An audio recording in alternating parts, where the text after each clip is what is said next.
Alright guys, so changing the wheel bearings, and I've been trying to fight this thing forever to get these little C-clips off that fit right up inside there. The hold on the end of the axle holds it out. So I finally found the trick. Get your drivetrain in this position with the smaller roller on the bottom, and then slide the pin out of the top here.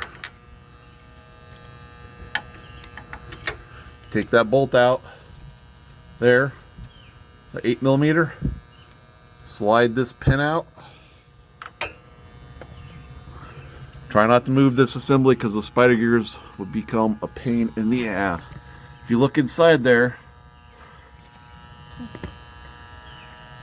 these C-clips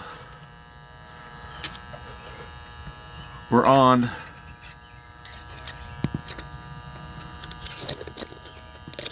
the end of those shafts.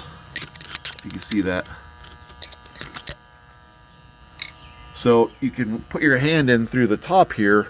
You can rotate those C-clips down. This is after you push the axles in.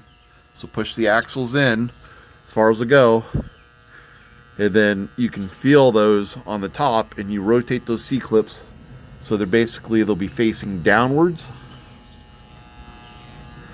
And then the trick here, because everybody says use a magnet. I've been trying to use a magnet now for hours.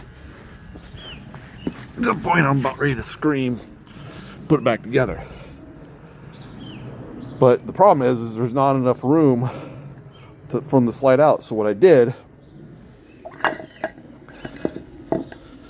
it's hard to do this recording, is I put